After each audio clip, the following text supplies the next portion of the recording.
ونصر عبده وعز جنده وهزم الأحزاب وحده. أشهد أن لا إله إلا الله وحده لا شريك له وأشهد أن محمدا عبده ورسوله. اللهم صل وسلم وبارك على سيدنا محمد وعلى آله وصحبه أجمعين. أما بعد، أيها الناس، أوصيكم وإياي بتقوى الله فقد فاز المتقون. قال الله تعالى في كتابه الكريم: أعوذ بالله من الشيطان الرجيم. بسم الله الرحمن الرحيم. إنا أعطيناك الكوثر فصل لربك وانحر إن شانئك هو الأبتر. وقال صلى الله عليه وسلم: ما من أعمال أحب إلى الله عز وجل في يوم النحر من إراقة دم. رواه مسلم. Sadaqallahul azim wa sadaqa rasuluhul karim wa nahnu ala dzalika masyahidin wasyakirin walhamdulillahi rabbil alamin. Puji syukur senantiasa kita panjatkan kehadirat Allah Subhanahu wa taala. Senantiasa Allah memberikan kepada kita kesehatan, kesempatan sehingga kita dapat melaksanakan salat Idul Adha. Idul Adha pada hari yang mulia ini. Selawat dan salam sama-sama kita sampaikan kepada Rasulullah sallallahu alaihi wasallam dan para ahli sahabat sekalian yang telah berjuang dengan harta, jiwa dan tenaga sehingga sampailah Islam kepada kita saat sekarang ini. Allahu Akbar, Allahu Akbar, Allahu Akbar walillahil hamd. Kaum muslimin sidang jamaah Idul Adha rahimakumullah. Di dalam kehidupan kita, di mana Allah Subhanahu wa taala ingin memilih dari hamba-hamba Allah Subhanahu wa taala yang muslim menjadi mukmin, dari mukmin menjadi muttaqin, dari muttaqin menjadi mukhlisin dan juga muhsinin. Maka Allah Subhanahu wa taala memberikan ujian dan cobaan. Dalam sebuah hadis Nabi sallallahu alaihi wasallam bersabda, "Idza ahabballahu 'abdan ibtalah." Apabila Allah Subhanahu wa taala ingin mencintai seorang hamba, maka diuji oleh Allah Subhanahu wa taala.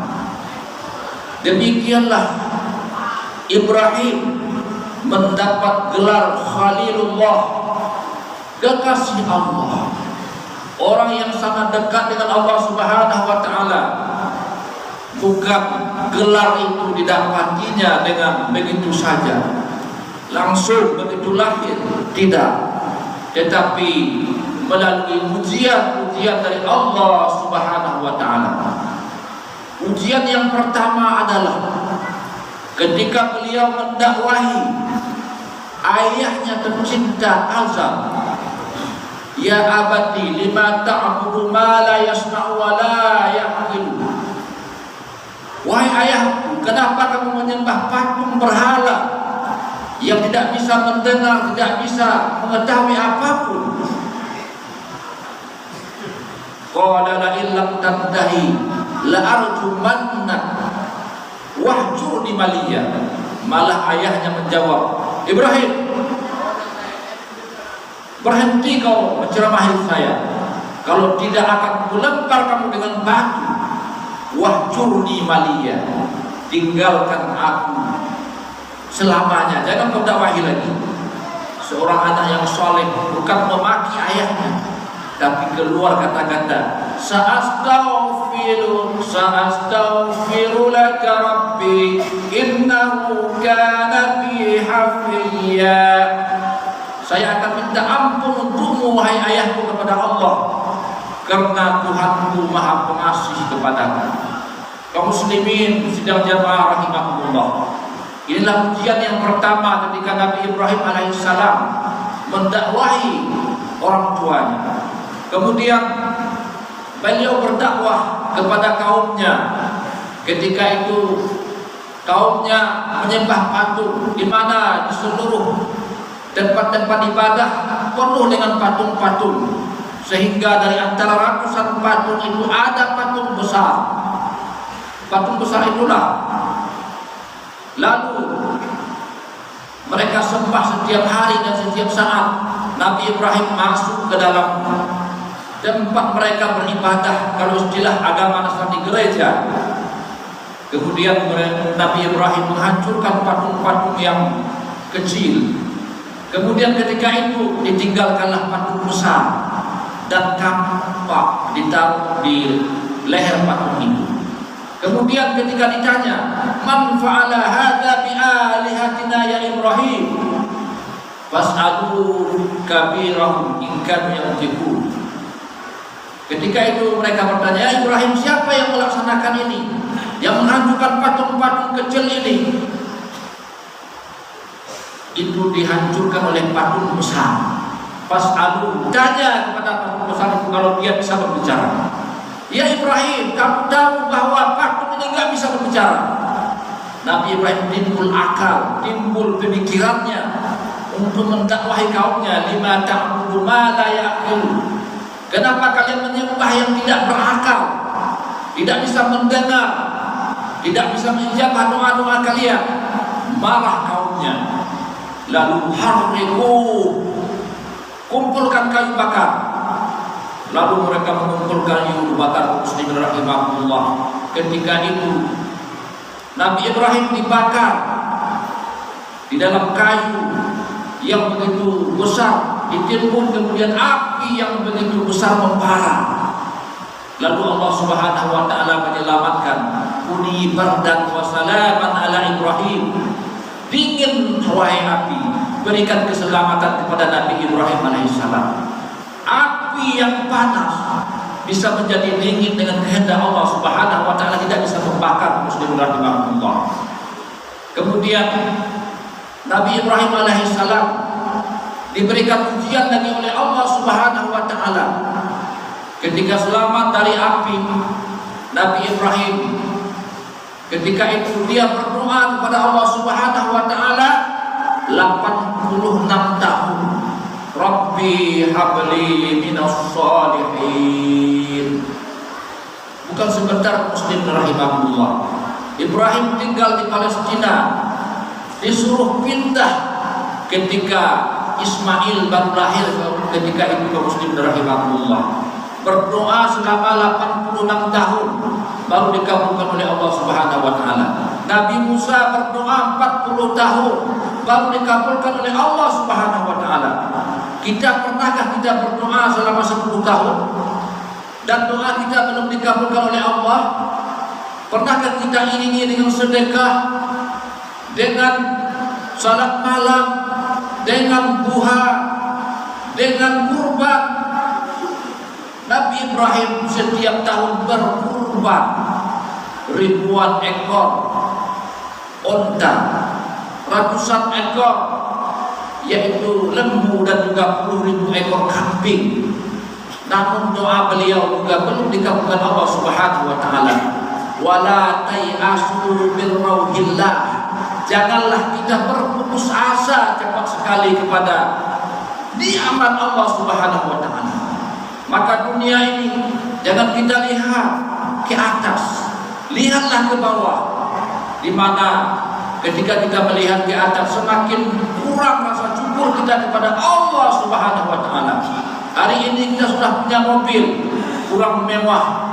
Hari ini kita sudah punya kereta kurang banyak, sudah punya istri kurang cantik, sehingga berkurang. Karena itu adalah yaitu dari godaan setan. Setan itu selalu menggoda kita, sehingga ketika kita sudah punya uang, jangan berkurban. Karena kamu belum kaya nanti baru berkurban. Ketika kaya diurungkan niat berkurbannya karena bisikan setan. Ketika dia sudah kaya punya uang untuk berhaji, jangan kau berhaji. karena kuota haji 30 tahun, nanti kamu mampus haji gak dapat. Setan menggoda kita muslim rahimahullah. Maka jangan lihat pada kuota itu, lihatlah kepada orang yang memerintahkan Allah Subhanahu wa taala. Sebagaimana disampaikan oleh imam tadi, yaitu wa atimul hajja wal umrata lillah. Laksanakanlah ibadah haji dan umrah itu karena Allah, bukan karena kuota. Maka apabila kita sudah punya uang, mendaftarlah haji ke muslimin rahimahullah. Tidak bisa kita haji meninggal dunia taruh sekian puluh tahun, anak kita menggantikan kita pada waktu itu. Setahun kemudian dia membawa uang 10 juta, dia yang mengerjakan ibadah umrah kita, lalu dia suruh orang untuk membadalkan haji. Inilah anak soleh yang muslimin rahimahullah. Maka hakikatnya jangan takut berkorban di jalan Allah Subhanahu wa taala. Walillahi 'alan nasi hajjul bait man istata'a ilaihi sabila. Dan Allah Subhanahu wa taala mewajibkan haji bagi yang mampu.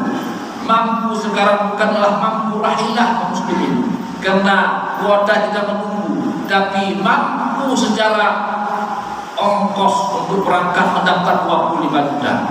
Maka kata Nabi sallallahu alaihi wasallam dalam sebuah hadis, man lahu sa'ah, orang yang sudah punya kemampuan, walam yahuj, tidak mau berhaji, inja'a mata bidatan jahiliyah. Kalau mau dia mati dalam keadaan jahiliyah. Kenapa? Ini rukun Islam yang kelima. Bukan faktor berangkatnya, tapi faktor mendaftarnya. Kaum muslimin rahimahullah. Kemudian Nabi Ibrahim alaihissalam ketika Ismail lahir, setelah berdoa 86 tahun, disuruh hijrah. Beliau berhijrah ke Mesir. Ketika itu beliau juga menikah dengan seorang, yaitu hamba sahaya yang disedekahkan, dihadiahkan kepada beliau, Siti Sarah. Kemudian beliau disuruh oleh Allah dari Palestina berhijrah ke Makkah. Ketika itu kaum muslimin rahimahullah, jangan kita bayangkan Makkah yang sekarang ini, gedung yang menjulang tinggi, buah-buahan semuanya ada, dan juga semua kemewahan ada. Tetapi pada waktu itu adalah Rabbana inni askantu min dzurriyyati biwadin ghairi dzi zar'in inda baitikal muharram. Ya Tuhan kami, saya meninggalkan istri saya, keluarga saya, pada waktu itu baru punya seorang anak Ismail, di sebuah lembah yang tidak ada tanaman. Jangankan kurma, satu rumput pun belum ada di sana kaum muslimin rahimahullah, yaitu dekat Baitul Haram Makkah. Rabbana liyuqimus shalah. Lalu Ibrahim berdoa, ya Allah, semoga mereka mendirikan salat. Faj'al afidatan minan nasi tahwi ilaihim. Ya Allah, tundukkanlah hati-hati manusia untuk tunduk ke Makkah tersebut, kepada orang yang berada di sana. Kaum muslimin rahimahullah. Lalu Allah Subhanahu wa taala memerintahkan kepada Ibrahim alaihissalam untuk meninggalkan anaknya yang masih baik, masih umur 3 bulan. Kemudian pada waktu itu Siti Hajar, seorang istri yang salehah, ketika itu dia bertanya, Allahu amaraka bihadza ya Ibrahim? Apakah ini perintah Allah kepadamu ya Ibrahim? Lalu Siti Hajar dengan tersenyum dan bergembira, ila idzal layyughayyi'ana. Kalau itu memang perintah Allah, tidak akan disia-siakan kami ini wahai Ibrahim. Lalu Ibrahim pulang kembali ke Palestina. Itu bukan mudah kaum muslimin rahimahullah. Beliau ini berjalan kaki ke Palestina, muslimin rahimahullah. Itulah perjalanan yang begitu jauh, 2000 km lebih kurang berjalan kaki. Kemudian sampai di Palestina, setelah belasan tahun diperintahkan lagi Nabi Ibrahim alaihissalam untuk pergi lagi ke Masjid Al-Haram. Ketika itu dia melihat anaknya sudah hampir balik. Dalam sebuah riwayat 13 tahun. falamma balagha ma'ahu as-sa'ya qala ya bunayya inni ara fil manami anni al-bahr.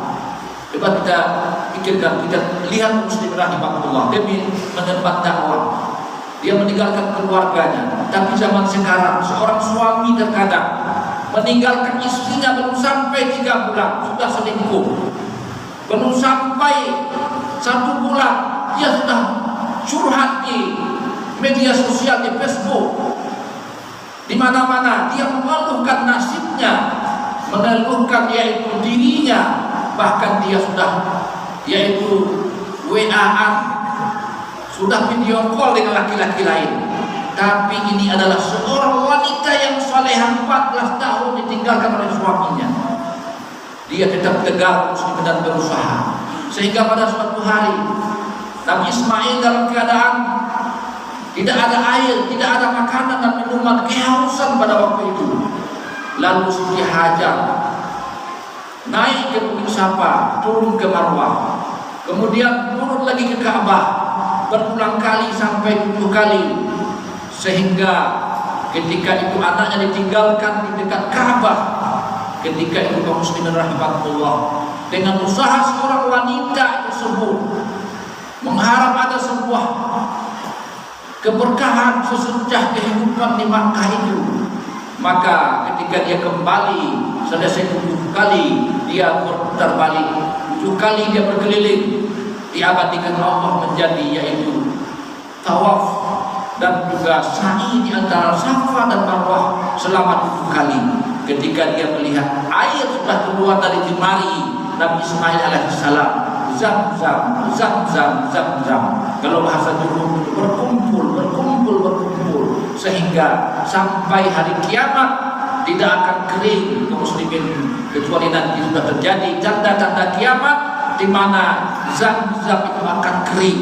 Manusia nanti berperang, bukan berperang karena minyak, karena uang, karena yaitu adik kuasa, berperang tapi karena air.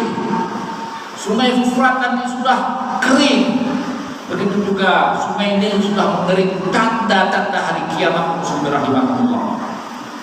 Maka ketika itu Nabi Ibrahim alaihissalam diperintahkan oleh Allah Subhanahu wa taala untuk membangun Ka'bah kembali, di mana yang sudah hancur di zaman Nabi sebelum beliau. Maka ketika itu Nabi Ibrahim dengan anaknya Nabi Ismail mengambil batu, kemudian disusunnya batu itu menjadilah suatu tempat pijakannya, kemudian menjadilah di situ maqam Ibrahim, sehingga pernah pemerintah Saudi memindahkan itu, mau dipindahkan ke tempat yang lain. Kemudian datang surat dari profesor doktor dari Mesir pada waktu itu, jangan dipindahkan, itu adalah sebuah yaitu ayatullah, fihi ayatun bayyinat, maqam Ibrahim. Di dalam Masjidil Aqsa itu ada yaitu tanda-tanda kebesaran Allah, yaitu maqam Ibrahim. Ketika beliau berdiri di atas makam itu, batu, kemudian batu itu menjadi tinggi. Kemudian Nabi Ismail mengulurkan batu-batu untuk dibangun, seperti kamar menjadilah Hijr Ismail namanya, yaitu kamar ataupun batu Ismail yang diabadikan oleh Allah Subhanahu wa taala. Maka kaum muslimin rahimahumullah, dibangunlah Ka'bah. Selesai membangun Ka'bah, selesai membangun Masjidil Haram, kemudian pada malamnya beliau bermimpi, ya bunayya inni ara fil manam anni Allah. Wahai anakku, saya melihat dalam mimpiku bahwa saya menyembelihmu. Kalau seandainya kita bilang sama anak kita, nak, semalam ayah bermimpi, nak, ayah menyembelihmu wahai anakku. Ya, jangan percaya itu mimpi. Belum tentu itu dari Allah, itu tentu dari setan itu ya. Dan anak kita akan menjawab dengan demikian. Tapi seorang anak yang saleh, dia memanggil ayahnya bukan dengan abi. Ya abati fa'al ma tu'mar, satajiduni insyaallah minas sabirin. Wahai ayahku yang tercinta, jadi abadi ditambah dengan abi abadi. Bapakku yang tercinta, bapakku yang tersayang, laksanakanlah apa yang diperintahkan Allah Subhanahu wa taala. Kemudian Nabi Ibrahim alaihissalam membawa Ismail ke Mina pada waktu itu, ingin disembelih. Kemudian pada waktu itu kaum muslimin rahimakumullah, dia membawa tali, dia membawa pisau yang sudah diasah selama 3 hari 3 malam. Kalau zaman dulu itu pisaunya itu yaitu terbuat dari batu runcing yang begitu tajam. Kemudian lalu sampai mereka di Mina, setan ini merayu, menggoda Siti Hajar. Wahai Siti Hajar, kau lihat gak? Nabi Ibrahim membawa Ismail dengan tali, dia akan sembelih anakmu itu. Kalau kita mungkin akan kita kejar, akan kita yaitu rayu suami kita, jangan. Tapi kaum muslimin rahimakumullah, apa yang terjadi? Dia melempar setan tersebut 7 kali sehingga diabadikan oleh Allah Subhanahu wa taala, di mana pada hari raya ini melontar jamrah, yaitu selama 3 hari atau 4 hari 4 malam kaum muslimin kita berada di Mina itu diabadikan Allah Subhanahu wa taala dan di bulan dia melempar setan itu. Kemudian dirayu lagi Nabi Ibrahim. Wahai Ibrahim, jangan percaya itu mimpi, itu dari setan itu, dilempar lagi. Kemudian Ismail juga melempar sehingga menjadilah diabadikan Allah Subhanahu wa taala melempar jamrah kaum muslimin itu, di mana setan yang dilempar oleh Nabi Ismail dan Ibrahim alaihissalam diabadikan Allah menjadi yaitu sebuah wajib haji yang dilaksanakan oleh umat Islam kaum muslimin rahimahumullah, atau rukun haji, yaitu kita melontar jamrah. Kemudian kaum muslimin rahimahumullah, ketika Ibrahim sudah yaitu siap untuk menyembelih anaknya berpesan, wahai ayahku, telungkupkanlah aku wahai ayahku, semoga kamu tidak sayang melihat wajahku yang mungil ini, sehingga kamu tidak jadi menyembelihku wahai ayahku. Wahai ayahku, bukalah bajuku ini wahai ayahku, supaya kamu nanti tidak bawa pulang baju yang berlumuran darah, sehingga ibuku menjadi sedih dan tidak ikhlas terhadap penyembelihan ini. Ketika itu kaum muslimin rahimakumullah, wahai ayahku, ikatlah tanganku ini. Jadi begitu taatnya, patuhnya, sami'na wa ata'na seorang anak yang saleh, yang telah dididik oleh seorang ibu yang soleha dan juga seorang ayah yang soleh. Maka anak yang soleh itu lahir dengan tarbiyatu ummihi, li'annal ummu, kata Nabi sallallahu alaihi wasallam, karena ibu adalah madrasatul ula, pendidikan pertama. Bukan begitu nangis anak kasih HP, dibiarkan main game siang dan malam, jadi anak game, salat kona gak dia dengar. Belum pernah kita terpa dengan pendidikan Islam kaum muslimin rahimahullah. Kadang-kadang terbalik, begitu jam 7 kita bangunkan anak ke sekolah kona bangun, nggak bangun ambil air atau dipukul. Tetapi pernahkah kita memukul anak kita untuk sholat? Maka doa Nabi Ibrahim itu adalah, yaitu salah satunya liyuqimus sholat, semoga anak-anakmu nanti menjadi yang mendirikan sholat. Maka kata Nabi sallallahu alaihi wasallam, perintahkanlah, biasakanlah anakmu sholat ketika umur 7 tahun, bawa dia ke masjid. Kalau dia rewel, diamkan, jangan marah-marah kepada anak-anak yang sering ke masjid, tapi bersedihlah apabila di masjid tidak ada anak-anak, maka itu akan kosong generasi kita ke depan nanti. Sabar, wastabil alaiha, kata Allah Subhanahu wa taala, sabarlah di dalam mendidik anak kita. La nas'aluka rizq, kami tidak minta rezeki. Jangan khawatir terhadap rezeki anak itu. Nanti kalau saya antar ke pesantren, saya antar ke tahfiz, jadi apa dia nanti? Jangan pikirkan, nahnu narzuquhu wa iyyakum. Dalam sebuah ayat, kami memberi rezekinya dan anakmu. Kami memberi rezeki kamu dan anakmu. Kami memberi rezeki anakmu dan kamu. Itu dalam Al-Quran sudah dijamin oleh Allah Subhanahu wa Ta'ala. Tapi harus risaulah kita terhadap agama anak kita tersebut, muslim rahimahullah. Maka orang yang dicintai Allah, dia akan berbagi. Maka di hari Idul Adha ini kata Nabi Sallallahu Alaihi Wasallam, suatu amal yang paling dicintai Allah tidak adalah di Idul Adha ini kecuali min iraqati damin, kecuali menyembelih hewan kurban. Kenapa? Karena liyashhadu manafi'a lahu, untuk menjadi saksi nanti di hari kiamat. Innahu la ya'ti bi quruniha wa ash'ariha wa alfariha. Yang kita korbankan itu seekor kambing, seekor domba atau lembu dan sebagainya. Nanti di hari kiamat datang dia sempurna di hadapan Allah Subhanahu wa Ta'ala, bahwa semula sudah pernah berkorban. Fasholli li rabbika wanhar, tanda kita mensyukuri nikmat Allah, salatlah dan berkurbanlah, karena sudah banyak nikmat yang diberikan Allah kepada kita. Maka datanglah seorang nenek-nenek, dia pergi ke pajak tempat orang di mana menyembelih kurban. Pada waktu itu kaum muslimin rahimakumullah, lalu dia bawa uang 1,5 juta. Dia tanya berapa harga kambing, 1.700.000. Dia menyodorkan uangnya kaum muslimin rahimakumullah 1,5 juta. Lalu orang punya kambing mengantarkan kambing ke rumahnya, ingin mengambil ongkos 100.000. Ketika itu dia lihat bahwa rumah nenek ini dari bambu, tanah lantainya, atapnya beratap aluminium.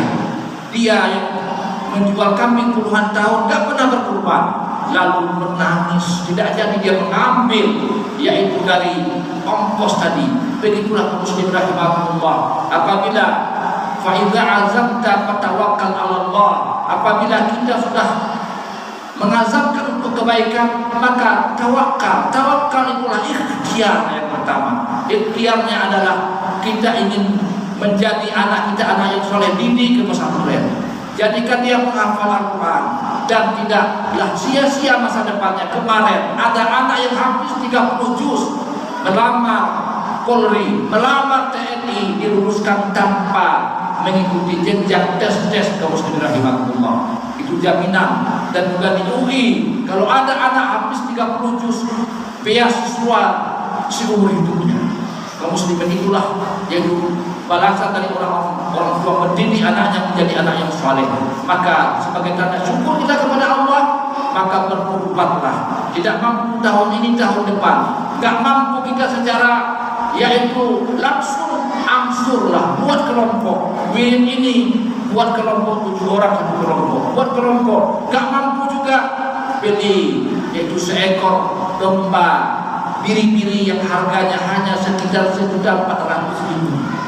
Kalau kita tabung setiap bulan 100.000, kaum muslimin rahimahullah, setahun tinggal tambah 400.000 lagi, kita bisa berkorban. Itulah salah satu kata Nabi, tidak ada amalan ibadah yang paling dicintai Allah di hari raya ini kecuali meneteskan darah. Kaum muslimin sidang jamaah Idul Adha rahimahullah, inilah khutbah yang singkat yang dapat saya sampaikan pada hari ini, sehingga menjadi renungan kepada kita. Semoga kita semakin hari semakin tua, semakin dekat kepada kematian, semakin dekat kepada mencintai Allah, berkorban di jalan Allah, mendidik anak-anak kita menjadi anak yang saleh dan salehah. Jangan terlalu semakin tua semakin rumput dunia, semakin cinta kepada dunia, takut miskin, takut berkorban, takut bersedekah, takut mati. Kaum muslimin rahimahullah, mati karirnya dan sebagainya. Demikian saja khutbah yang singkat ini, semoga bermanfaat. Kalau ada kata-kata yang benar datang dari Allah, dan kalau ada yang salah datang dari diri saya sendiri, dan saya berlindung dari Allah Subhanahu wa Ta'ala dari syaitan yang terkutuk. Barakallahu li wa lakum fil Qur'anil azim, wa nafa'ani wa iyyakum bima fihi min ayati wa dzikril hakim, wa taqabbala minna wa minkum tilawatan innahu wal ghafurur rahim.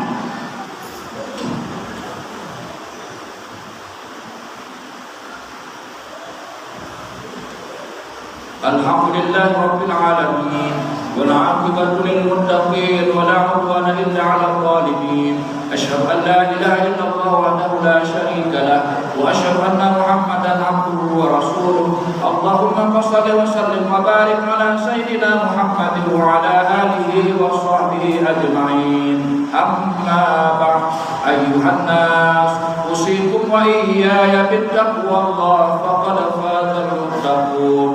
Qala Allah ta'ala fi kitabihil karim, a'udzu billahi minasy syaithanir rajim. Bismillahirrahmanirrahim. Inna a'tainakal kautsar fasalli li rabbika wanhar. Inna syani'aka huwal abtar. Allahumma ighfir lil mu'minina wal mu'minat wal muslimina wal muslimat al ahya'i minhum wal amwat innaka sami'un qaribun mujibud da'wat wa ya qadiyal hajat. Rabbana hab lana minas salihin. Rabbana hab lana minas salihin. Rabbana hab lana minas salihin. Rabbana hab lana min azwajina wa dhurriyyatina qurrata a'yun waj'alna lil muttaqina imama. Rabbana atina fid dunya hasanah wa fil akhirati hasanah wa qina adzaban nar.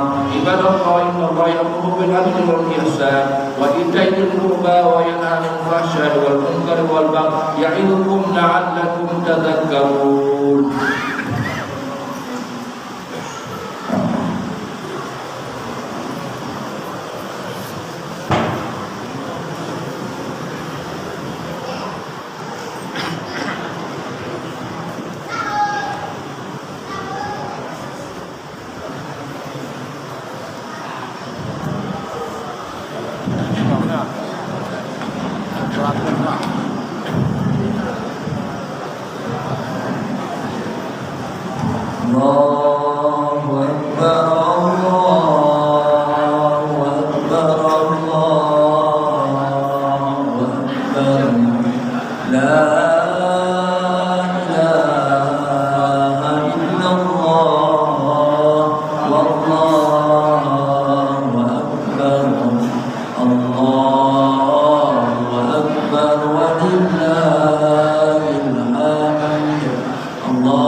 La